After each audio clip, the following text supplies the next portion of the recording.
Hi, I'm Kat Hartzer, and this is my story. I was 12, and it was in 7th grade. My French teacher had the opportunity for I think 14 of us to go across to France. We were there for our 4th of July, and then their Independence Day as well, which happens to be the 14th of July. But I actually got sick on the 13th, which is the day after my birthday. And then we happened to have a lifeguard on our beach at that day, where there usually wasn't a lifeguard. It was all very lucky, and it was definitely in God's timing to have all this stuff happen to me. And at first they thought it was just a virus. I definitely went unconscious quite a bit because my heart kept contracting. I kept having little heart attacks all the way up until I got to Marseille. And then it wasn't until a French doctor came, and they decided to put me on a machine. It was a little heart bag, so cute, tiny, it sits outside your body. I think I was there for 4 more weeks after that.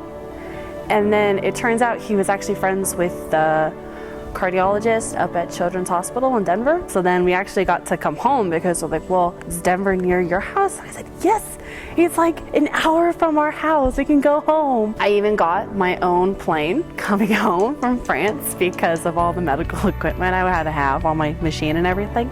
So here's your own plane. I don't really know how it worked out, but hey, I'll take it. And then we got here, and then there were more doctors. I think it was the second week of October. They told my parents that I needed a heart transplant. And it was scary, definitely very scary. I didn't know what was going on. But then a week later, they found a potential donor, and my mom and I were on our way to the hospital getting blood work done. And it was scary because I got a phone call, but I was really excited. We have a potential heart for you. Come in and we'll see if it's a match. And we're already on our way there. And it was oh my gosh, this could be it. And lots and lots of tears in the car. And then I ended up getting my transplant that day. The hardest part about that was I couldn't see anybody. I was locked away in a room, it felt like half the time. But if it wasn't for people who came from the church to come and visit me almost every day, our youth pastor, Steve, I missed him so much. And then Belinda Monroe and the Lackeys, they came up a lot, visited me. I don't know how I would have gone through without everyone here. So I was only in the hospital for 2 weeks. And then I was in the Ronald McDonald House for 3 months till January of 2008.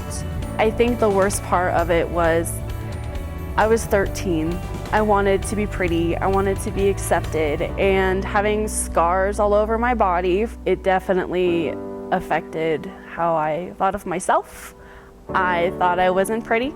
I had a very low self-esteem.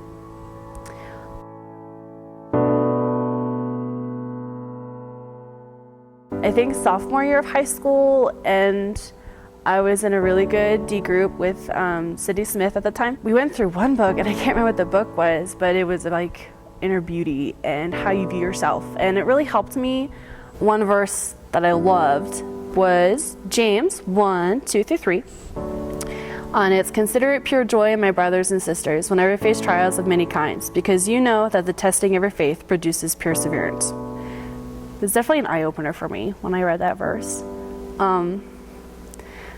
It makes everything that I went through, all of the rumors that I had to face, and my transplant story, and I lost a good month of my life because I was sleeping during it. It made everything that much better, because then it was this is what this is for. I'm meant to go through these trials. I can go past this. I know what I'm doing at this point. You are beautiful, for you're fearfully and wonderfully made. I was told by someone that the one thing they really love about me was my scars. I thought that was so funny. Why would you like my scars? But okay. They just thought they made me really pretty. They were me. It was just who I was. Scars and all, it's me, Kat.